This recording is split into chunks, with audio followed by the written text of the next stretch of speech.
Diálogo directo.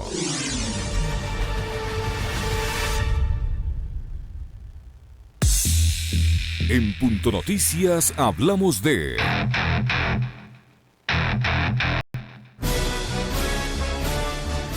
El presidente Lenín Moreno, acompañado de varios de sus ministros de Estado desde el Palacio de Carondelet, anunció la noche de ayer una serie de medidas económicas debido a la caída del precio del petróleo y el embate del coronavirus a nivel mundial. Aunque se creía que tocaría algo de subsidios a los combustibles, no se refirió a este tema. En una intervención de menos de 5 minutos detalló las decisiones. Austeridad fue uno de los primeros anuncios. Por ello habrá un recorte presupuestario de $1.400 millones.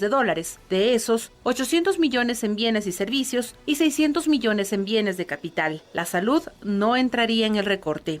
Además, los servidores públicos aportarán de manera temporal un porcentaje de sus salarios para, según Moreno, evitar grandes despidos de funcionarios. Estas y otras medidas lo analizaremos junto al expresidente de la República, Rafael Correa, quien ya se encuentra conectado con Punto Noticias Primera Emisión vía Skype.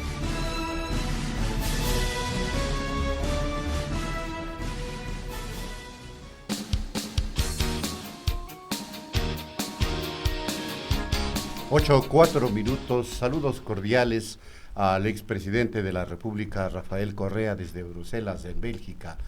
Punto Noticias, Pichincha Universal, le da la más cordial bienvenida a este diálogo que estará acompañado justamente con nuestro compañero Orlando Pérez y Liceña Espinel. Economista, ¿qué tal? Muy buenos días, ¿cómo está usted?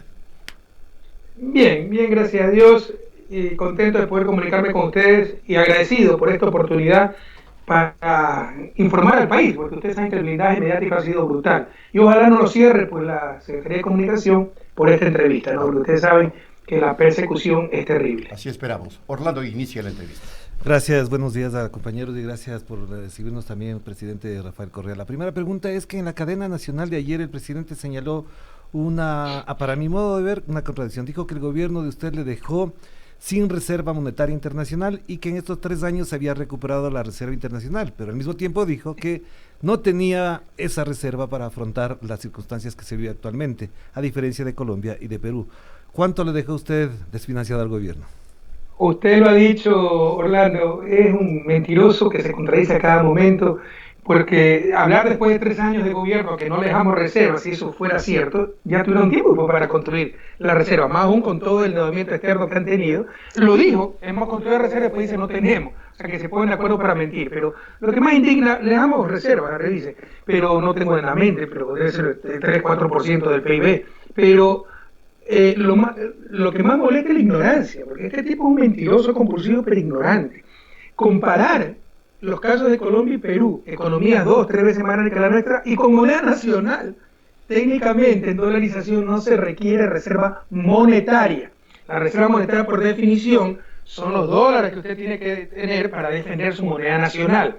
Si la gente quiere comprar dólares, el Banco Central retira sucre, peso, sol de la economía y entrega dólares. Viceversa, si la gente quiere vender dólares, el Banco Central compra esos dólares, sobre todo los exportadores, ¿no? Consiguen dólares para el país, los compra el Banco Central y entrega moneda nacional. Y hay que tener esa reserva de dólares para estas transacciones y para defender el tipo de cambio, ¿no? En dolarización, esto no existe, pero así es la ignorancia. Las reservas son otra cosa, se requieren reservas técnicas de los bancos y se requiere cierto nivel de reserva de los depósitos del propio sector público, pero no ya para defender una moneda nacional. Entonces el pobre hombre no sabe ni de lo que está hablando. Esto, créanme, más que indignación, preocupa realmente, porque vemos que no gobierna un semi-ignorante. Pero de todas maneras, con este tema, solamente para precisar, presidente, estas condiciones en las que vive el Ecuador por las circunstancias que usted acaba de mencionar, unidas al coronavirus, la caída del petróleo, ¿justifican las medidas adoptadas el día de ayer? Mira, yo creo que son, primero, algunas inoportunas. Eso de 20.000, 5% de carros de $20.000 en adelante, un carro de $20.000 es una familia de clase media. 5% es $1.000. ¿Quién puede pagar eso? $1.000. Es un impuesto. Entonces me parecen algunas totalmente inoportunas, algunas innecesarias, otras contradictorias, y sobre todo insuficiente, porque lo peor está por venir. No quiero alarmar a la ciudadanía porque ustedes saben que no les miento y soy un técnico. El efecto de la caída de los precios del petróleo todavía no se ve. se vio el efecto indirecto, que es que sube el riesgo país que ya estaba alto. Y eso significa que no tenemos financiamiento externo, porque si el riesgo país es 3.000 puntos, quiere decir que podemos prestar al menos el 30% y eso es imposible. Que es por el coronavirus. Mentira, es por el mal manejo de la economía. Sino porque a todo el mundo le ha afectado el coronavirus. Pero ¿por qué Colombia no tiene pues, ese nivel de riesgo país o Perú? Que no nos vengan con engaños y con justificaciones torpes. Pero lo peor es que el efecto directo de la caída del precio del petróleo, es decir, la falta de divisas, la caída de las exportaciones, la falta de liquidez, la falta de ingreso fiscal, todavía no se ve. Los contratos petroleros se pagan 2-3 meses después. Entonces, durante 2-3 meses vamos a recibir el precio anterior. Y luego vendrá la caída de ingresos. Entonces, lo que han hecho, han ganado tiempo, por eso no han hecho el paquetazo que tenían planificado, pero hay que hacer algo, obviamente. Pero ese algo es lo que hicimos nosotros, por ejemplo, en el 2016. ¿Por qué no controlan importaciones? Lo que ha caído o lo que va a caer es la exportación de petróleo. Eso no desequilibra el sector externo, solo hablan del sector fiscal. El mayor problema es el sector externo. Ya ha devaluado Australia, Japón, para que no le salgan capitales, para que no haya desbalances externos. Nosotros con dolarización no podemos devaluar, pero podemos poner aranceles. Los aranceles protegen la producción nacional, impiden un incremento de importaciones y dan ingreso fiscal. Se mata a 2 pájaros de un solo tiro. Se protege el sector externo y se da ingreso fiscal. ¿Por qué no han hecho lo evidente? Porque no gobiernan los importadores y banqueros, a los cuales no les conviene esta clase de medidas. Son las 8 de la mañana con 9 minutos. Expresidente Correa, le saluda Licenia Espinel. Hay analistas que aseguran que el objetivo principal de estas medidas es entregar las empresas del Estado al sector privado. Ese es el fin principal, tomando en cuenta que las medidas anunciadas ayer no afectan directamente a la clase más pudiente, sino a la clase media. Sumado esto a la reducción del tamaño del Estado, se viene la reducción del gasto, de la inversión pública y los salarios del sector público biocontribuciones, medidas que generarán una mayor contracción de la economía y del empleo. ¿Usted coincide con esa visión? Bueno, ayer, de lo que he revisado, no anunció privatizaciones. Por supuesto, esa es su intención. Y ahora con el pretexto de la crisis mundial que existe, pero ya estábamos en crisis, ya estábamos en recesión y ya nos quisieron enchufar el paquetazo, las privatizaciones, ahora es el pretexto para poder hacerlo. Eso es lo que está proponiendo, creo, las cámaras de la producción, lo de siempre. Pero aquí no ha anunciado privatizaciones y obviamente eso sería un desastre, porque además privatizaciones no es ingreso, es pierdes un activo que vale 1.000 y ganas 1.000 en liquidez. Y si esos 1.000 los gastas en cualquier tontería, no inviertes, el país va a ser mucho más pobre en el futuro. Con el ajuste fiscal, si podían reducir 1.300 millones, 1.400 millones, ¿por qué no lo hicieron antes? Quiere decir que estaban desperdiciando recursos. Esto no es tan fácil. Con un presupuesto de 30.000 millones, reducir 1.400 millones, 4%, no es fácil. O había desperdicio, lo cual es muy criticable, o están mintiendo, que yo creo que es eso sobre todo, no van a cumplir esta meta, es solo propaganda, o van a debilitar muchísimo el Estado, porque sí, se puede reducir. Yo elimino, cuando yo puse ¿cómo se llama esto? Para los enfermos renales, la hemodiálisis, ¿ok? Antes no existía hemodiálisis en el sector público, es carísimo, cuesta $1.000 mensuales por paciente, pero antes esos pacientes se morían. Eso no era noticia en los periódicos. El gasto para salvar esas vidas sí es noticia. Nuevamente, se puede reducir esa clase de gasto. Ahí sí va a ser noticia, se redujo el gasto, que es responsable, y los muertos pues seguirán muriéndose anónimamente. Entonces esto tiene un costo social muy grave. Esto no es tan sencillo. Yo creo que están mintiendo. Pero si fuera real, significaría o que estaban desperdiciando recursos o que van a quitar servicios fundamentales. Bienes de capital, eso se llama inversión. Eso se llama no hacer nuevos carreteros, nuevas escuelas, nuevos hospitales, nuevas represas, etcétera. Y el gasto corriente tan satanizado significa sueldos de maestros, por ejemplo, ¿no? Entonces, que nos digan específicamente dónde va a hacer esas reducciones. Pero usted tiene razón en algo, indigna, y esto no es mi estilo, yo soy un técnico, pero sí indigna, que ni se toca, por ejemplo, a los banqueros. Recuerden que en el 2016 yo puse un impuesto a la gente con más de $1 millón en patrimonio, que los más ricos cargaran con el peso de las dificultades. Ahora que las dificultades es por culpa de los ricos, porque son los bancos, mientras todo el mundo está más pobre, ellos están cada día más ricos y mandan su plata fuera del país, lo cual contribuye al problema, a ellos ni se los toca. Entonces me parece realmente un absurdo. Presidente Correa, el día de ayer el presidente Moreno emitió un decreto mediante el cual ratifica en todo su contenido la Convención de las Naciones Unidas sobre los acuerdos de transacción internacionales resultantes de la mediación, es decir, está poniendo en vigencia nuevamente los tratados bilaterales de inversión, que es el instrumento, el mecanismo que evidentemente prepara también el terreno para las privatizaciones. Esto sin esperar un pronunciamiento de la Corte Constitucional que está analizando el caso. Es decir, ¿qué es lo que está pasando? Que hace rato pues no tenemos Estado de Derecho y no tenemos democracia. ¿Qué le sorprende, amigo?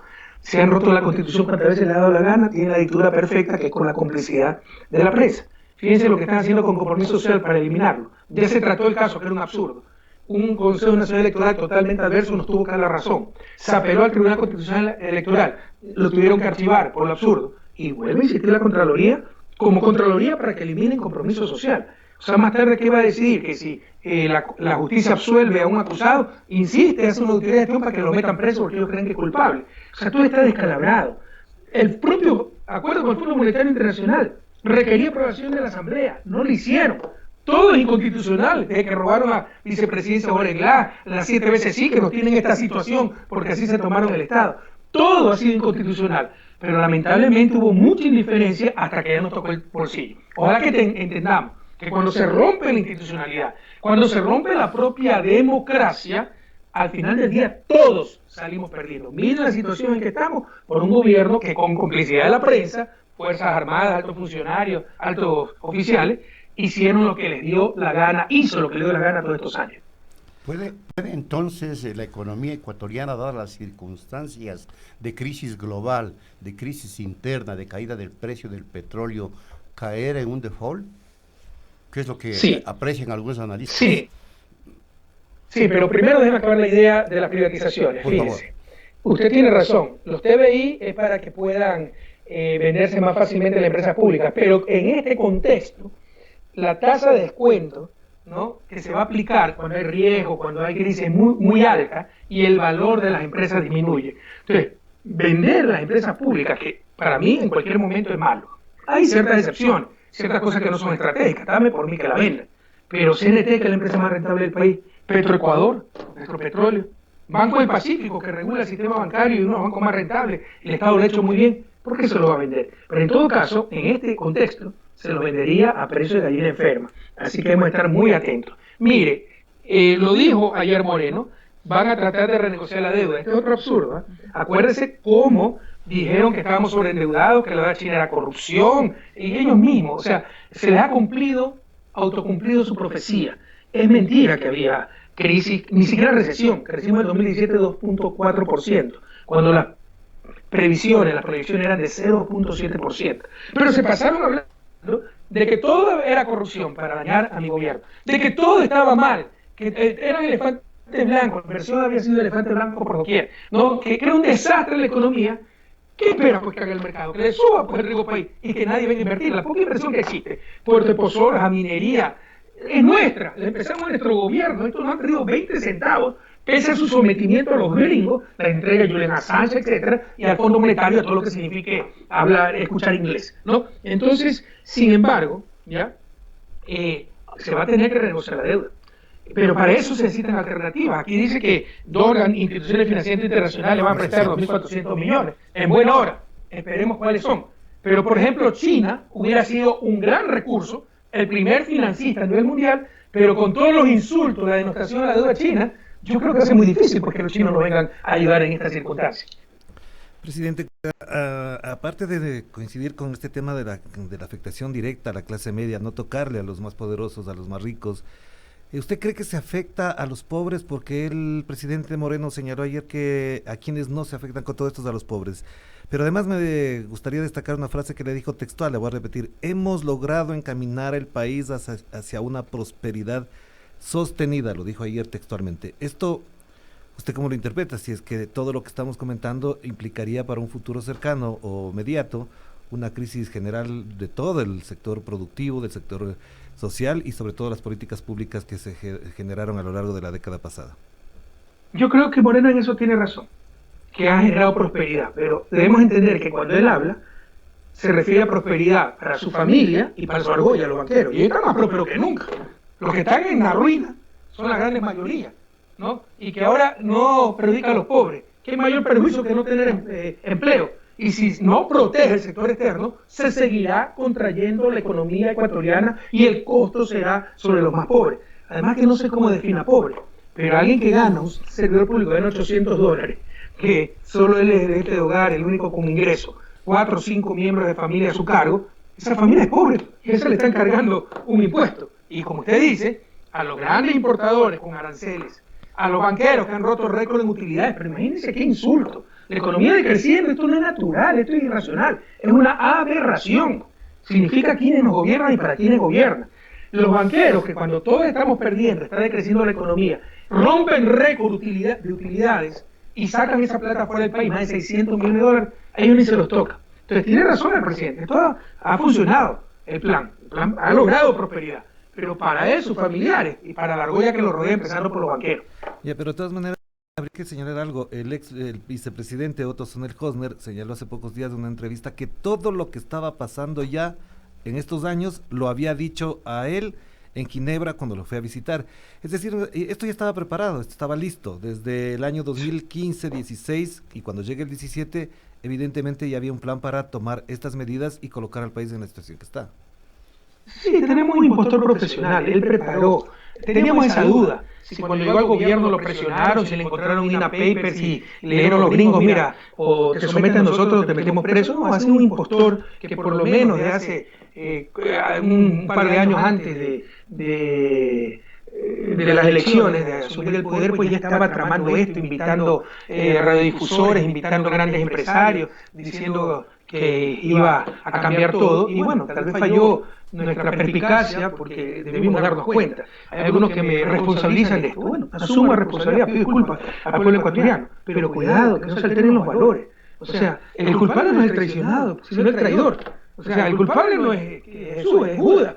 El culpable no es Leónidas, es Fialte. El culpable no es Alfaro, pues Plaza Gutiérrez. Y si ustedes ven esa situación, ese episodio de la historia nacional de Leonidas Plaza, es prácticamente calco y copia.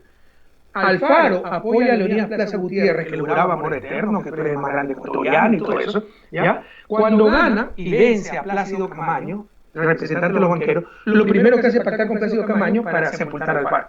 Y acaba asesinando a Alfaro. Porque el gran culpable de la muerte de Alfaro, que fue un asesinato obviamente, pero de otras personas, dirige a la muchedumbre, pero el que promovió eso y lo dejó sin seguridad, sin nada, se llama Leonidas Plaza Gutiérrez. Entonces revisen la historia, esto ni siquiera es nuevo. Pero lo que me quieren responsabilizar a mí, bueno, acepto la responsabilidad, pero vamos adelante. Y seguir adelante significa ya superar este correísmo, anticorreísmo, ricos, pobres, campo, ciudad. Este es el momento de la patria, nos están destrozando como país. Estamos a las puertas de una crisis igual o peor que en 1999. Así que a unirse alrededor de la principal fuerza política de lejos que tiene este país, la que tiene las cosas más claras, que ya gobernó con tremendo éxito, se llama Revolución Ciudadana, y con generosidad a rescatar este país de la mano de los traidores. Expresidente, el mandatario Lenín Moreno mencionó ayer en su anuncio sobre las medidas económicas que no se va a despedir a más gente. Sin embargo, también paralelamente dijo que se van a fusionar secretarías de Estado, agencias de regulación, institutos, entre otros.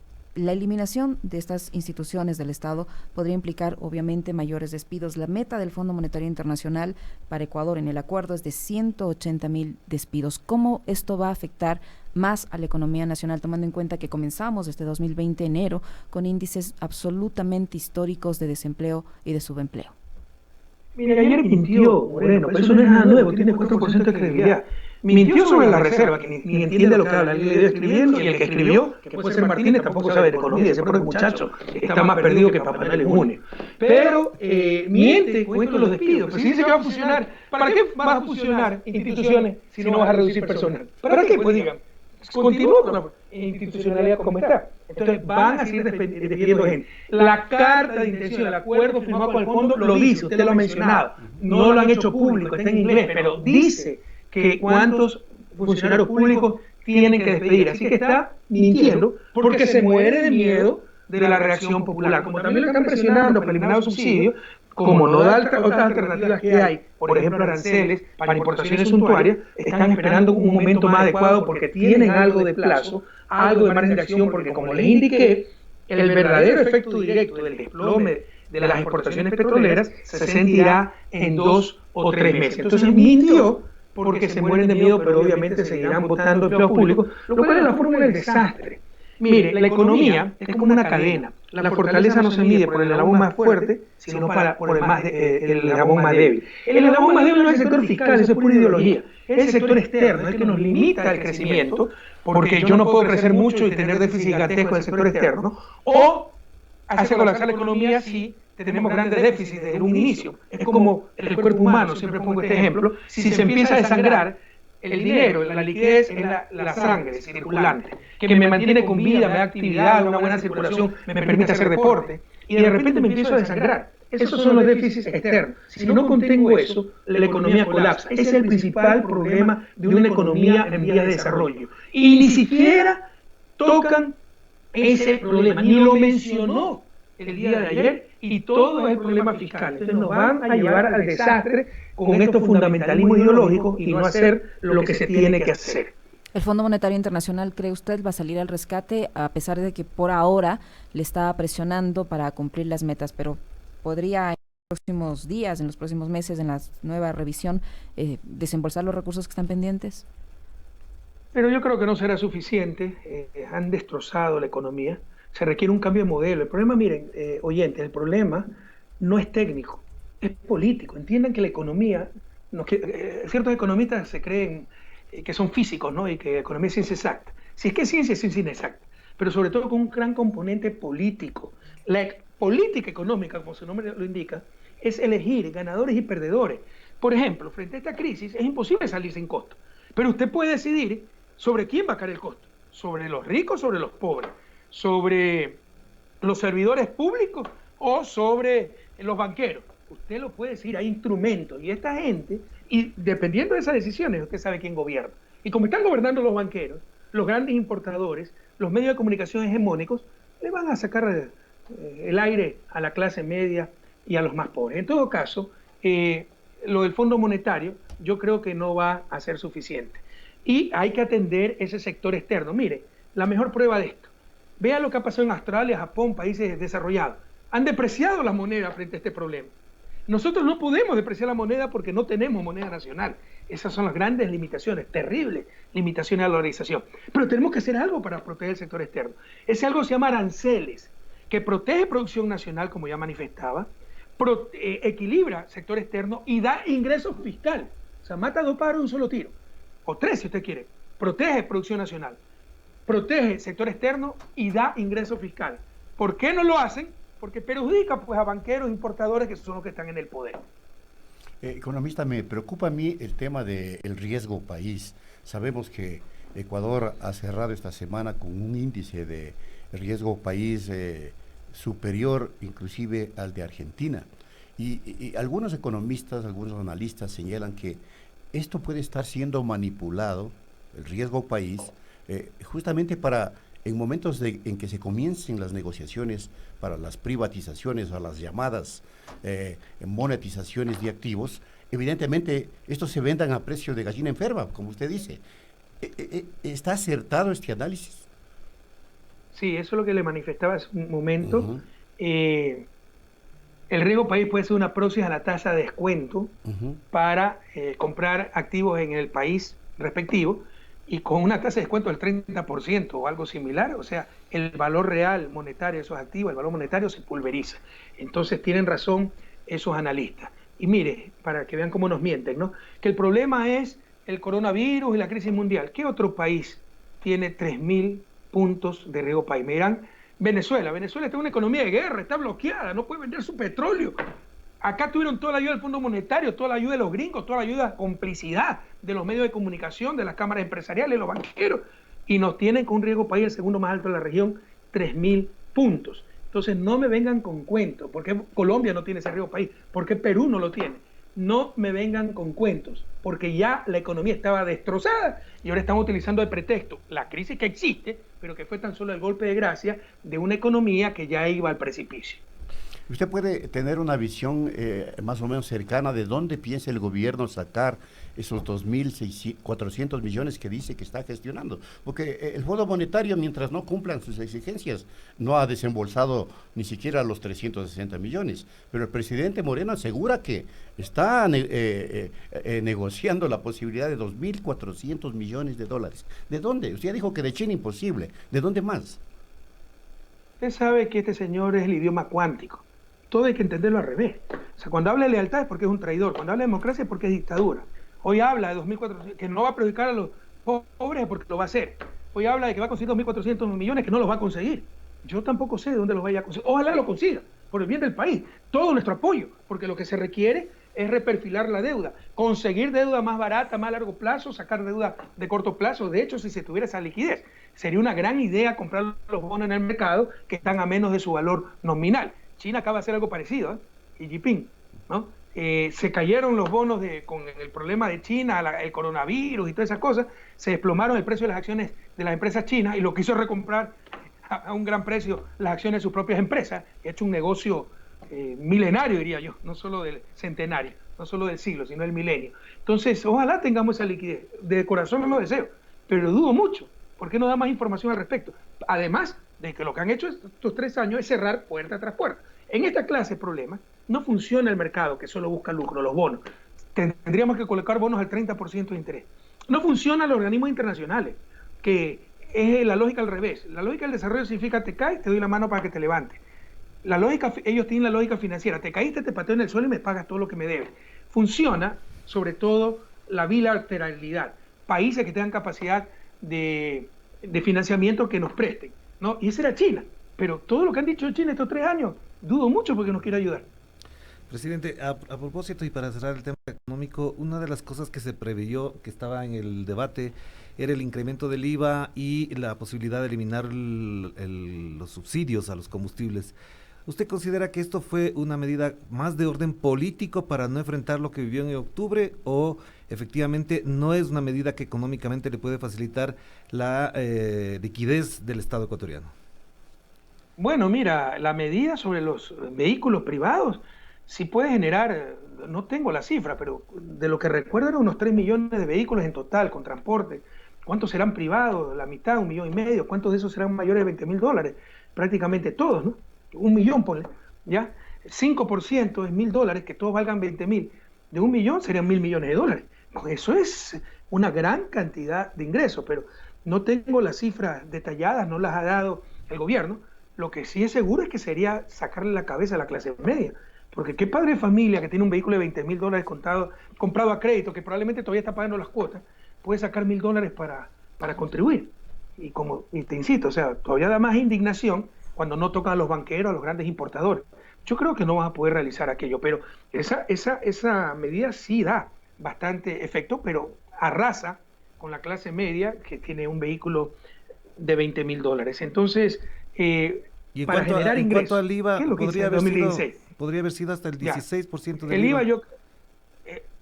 No, sería totalmente contraproducente, porque además alguien me dirá, pero usted subió el IVA, sí, temporalmente, primero. Segundo, frente a dificultades mucho más graves, porque teníamos terremotos, porque se había depreciado mucho más las monedas de países vecinos, se había apreciado mucho más fuertemente el dólar, el precio del petróleo estaba mucho más bajo, pero fue temporal, primero. Segundo, fue para continuar con la inversión, es decir, sacaba yo esa plata de la economía y la volvía a la economía. Y yo puedo demostrar matemáticamente que el dólar de ingreso disponible, ¿no?, en manos del Estado con inversión directa, genera mucha más actividad económica que el dólar con ingreso disponible en manos de un consumidor, donde de cada dólar 80 centavos se da a consumo nacional y probablemente 20 centavos a consumo extranjero, que no se quede en el país. Entonces eso se lo puedo demostrar matemáticamente, es un principio muy claro de economía. Entonces si tú devuelves esa liquidez a la economía, estás reactivando la economía, generando empleo. Esta gente quiere sacar esta plata, ¿no?,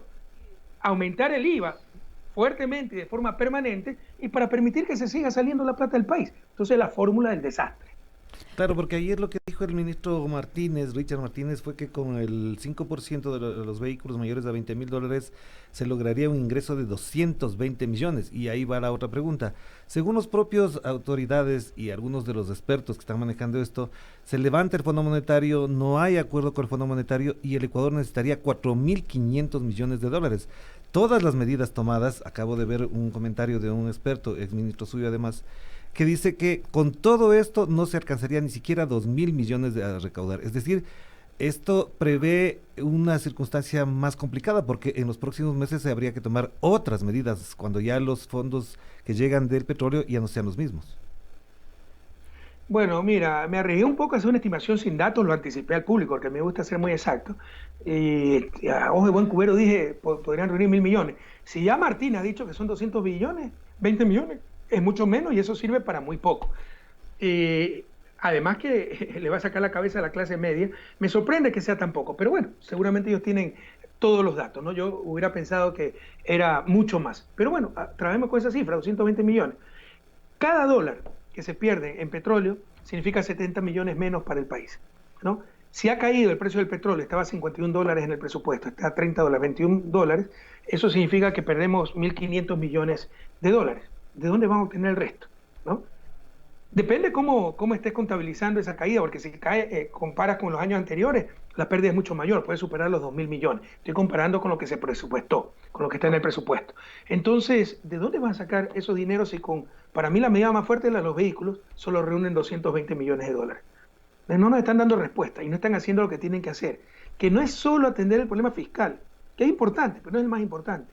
El más importante es el problema externo y todavía no lo sentimos, porque todavía no se caen las exportaciones petroleras, eso vendrá en 2-3 meses. ¿Qué están haciendo para proteger el sector externo? No les interesa, porque están sus amigos en el gobierno, ellos son los que manejan el gobierno, los grandes importadores, los grandes banqueros. Pero hay que poner aranceles, yo haría poner aranceles y poner un impuesto especial a los patrimonios de más de $1 millón, además de un impuesto especial a la ganancia de los banqueros, para que aprendan a ser decentes y si la economía está decreciendo, no sean tan impúdicos en romper récord en utilidades.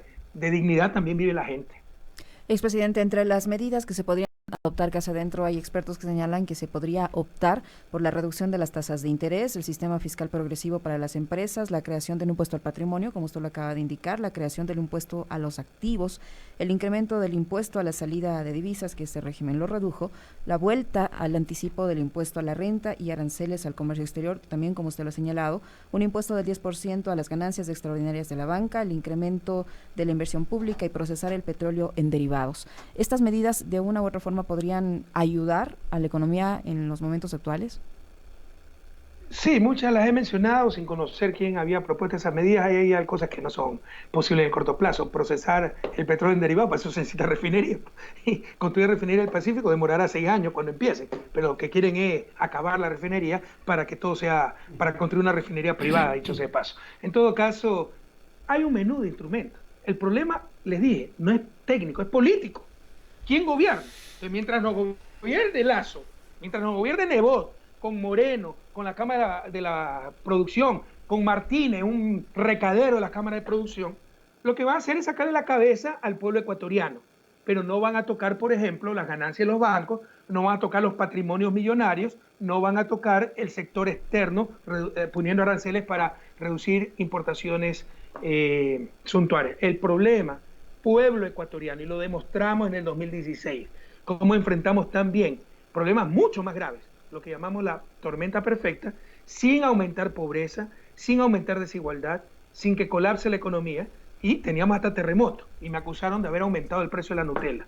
Bueno, yo aumentaría nuevamente el precio de la Nutella, y no le cobraría a la clase media $1.000 por su carrito de $20.000. Última cosa en el ámbito económico, parodiando una frase que utiliza un banquero en su banco, ¿no?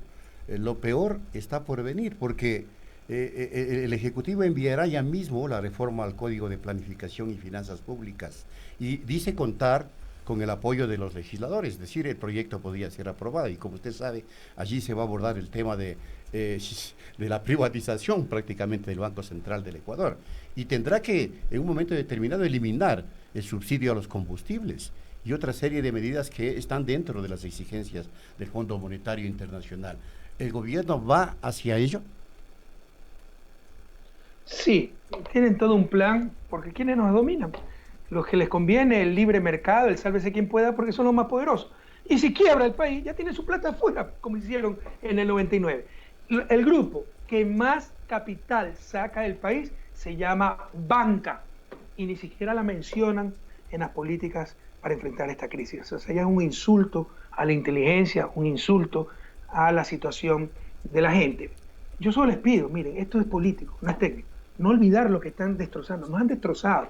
Pero el inicio, cuando robaron la vicepresidencia a Jorge Glass en forma absolutamente inconstitucional, cuando hicieron esa consulta 7 veces sí, inconstitucional, cuando Trujillo, un político menos que mediocre, se convirtió en emperador con el aplauso de los medios de comunicación, con el silencio de la partidocracia, y destrozó todo, y nos puso a los peores, con tal de que sean sumisos, al frente de la función judicial, al frente de Corte Constitucional, de Consejo Electoral, al frente de todas las instituciones del Estado, incluyendo asamblea, donde amarraron una mayoría, y no recuerdo haber tenido una asamblea tan mediocre. Entonces, tienen el poder, están haciendo lo que les da la gana, están aplastando derechos, y con la complicidad de la prensa. Es la dictadura perfecta. La única forma de sacudirnos de esto, yo quisiera decirle como economista la fórmula mágica. La única forma, ahorita la mejor arma, la mejor medida, es tu voto. Votando todo lista 5, si es que nos permiten correr con lista 5 o revolución ciudadana, para hacer una asamblea constituyente y poder recuperar la patria. Si no, nos seguirán destrozando, y estamos a las puertas de una crisis como 1999.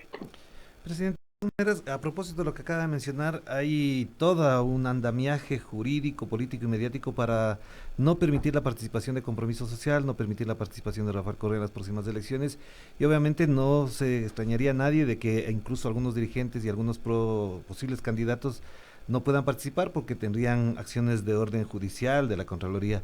¿Todo esto que está pasando le va a impedir a la Revolución Ciudadana plantearse como opción electoral? Si fuese así, ¿van a buscar otras opciones? ¿Cuál es la estrategia de aquí a las próximas elecciones de febrero? A ver, ya nos robaron Alianza País, absolutamente ilegal, en forma ilegal.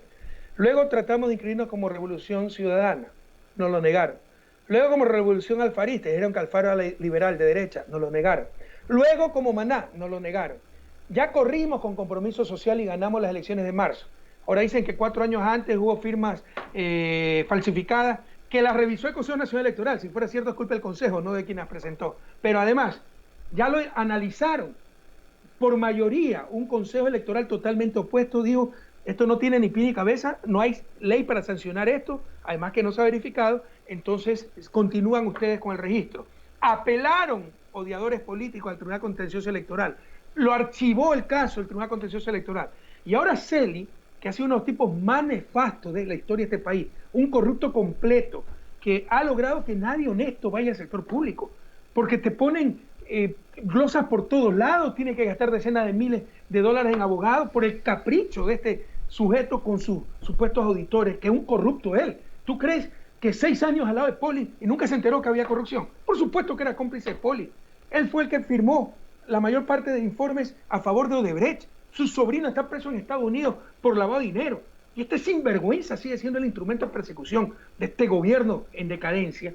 Entonces, perdóname la indignación, pero hay que indignarse frente a estas cosas. Insiste ahora haciendo auditoría de gestión, ya no la auditoría original. Él se puso a revisar firmas, lo cual no le corresponde. Dijo, con esta firma hay que sancionar, no dijo eliminar, sancionar de acuerdo a la ley a estos 4 movimientos, Compromiso Social y otros 3. El Consejo Nacional Electoral, con un informe jurídico, dice, mire, no hay ley para sancionar esto, así que no pasa nada. Apelaron al Tribunal Constitucional Electoral, lo archivó el caso porque dándole la razón al Consejo Nacional Electoral. ¿Qué hace Celi para continuar con este plan? Por supuesto que es del gobierno y de Estados Unidos, ¿no? Ahora hace una auditoría de gestión. Esa atribución que le devolvieron a la Contraloría y muchos aplaudieron, y que es nefasta, porque ya no juzga si se utilizó bien o mal la plata en el sentido legal, sino que juzga las decisiones del gerente, que si regaló tickets para promocionar el tren, regalaste ticket, entonces glosa y hace quebrar al tren. Es terrible. Te hace una auditoría de gestión al Consejo Electoral diciéndole, ustedes no han decidido bien, tienen que eliminar a este movimiento. Se acabó pues la Constitución. O sea, mañana también va a contar los votos y declarar quién es presidente. Y pasado mañana, si un juez declara inocente a un acusado, le va a hacer una auditoría de gestión, otra función del Estado, la Contraloría, y decir, no, él es culpable o te metemos preso a ti, juez, por no cumplir con tu deber. O sea, ya basta, reaccione, pueblo ecuatoriano. Esta crisis no es casualidad, es parte de la destrucción total que han hecho del país. No han destruido solo la economía, destruyeron la institucionalidad, destruyeron la Constitución, destruyeron la democracia. Y aquí están las consecuencias, te están robando tu democracia. Expresidente, en este sentido se ha pronunciado también el ex titular del Tribunal Supremo Electoral, Jorge Acosta, quien ha señalado a través de su cuenta de Twitter, increíble, la Contraloría invadiendo competencias exclusivas y excluyentes del Consejo Nacional Electoral y nadie dice pío. En el futuro, con un examen especial, dirá quién ganó las elecciones y proclamará presidente. Ha sido el pronunciamiento de Jorge Acosta, que no es correísta, por el contrario, ha sido opositor a su gobierno, pero que manejó esta institución, la institución del sufragio, y que considera que esta sugerencia o este pedido de la Contraloría no se enmarca en la ley, porque viola la propia ley de la Contraloría, que limita su accionar en temas electorales, sobre todo.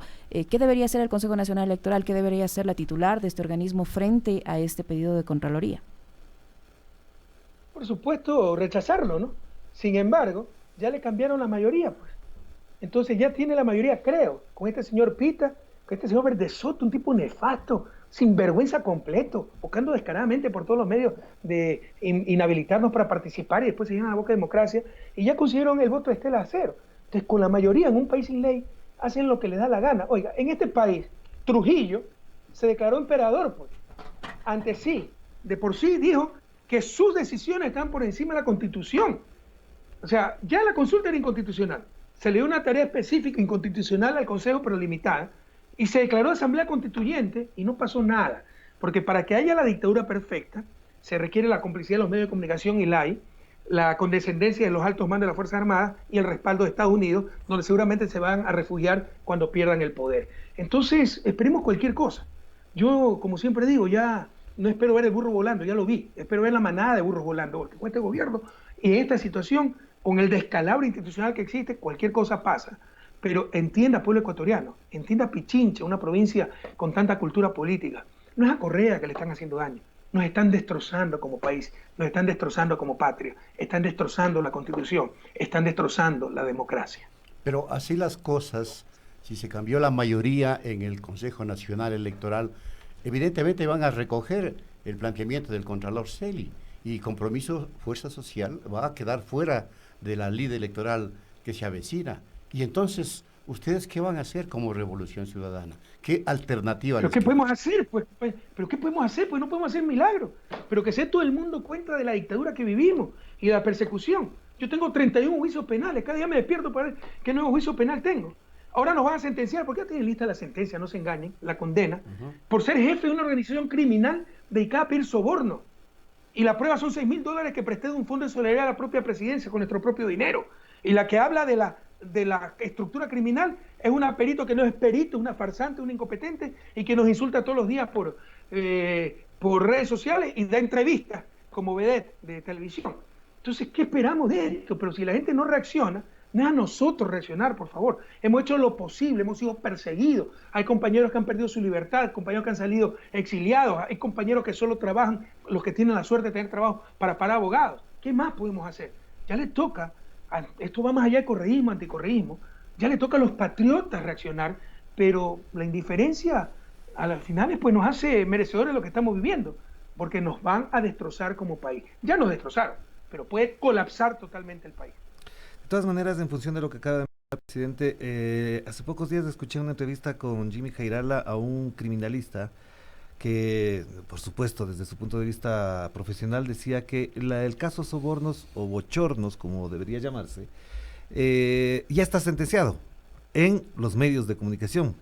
Hay una matriz mediática para señalar que ya efectivamente está sentenciado, que ya se condenó, y obviamente eso está planteado. Pero él mismo dice que efectivamente espera y confía que los jueces tengan algún mínimo de responsabilidad, porque todo lo actuado por la Fiscalía más allá de la campaña mediática que tiene, obviamente se puede desbaratar en cualquier juzgado, en cualquier parte del mundo por las condiciones.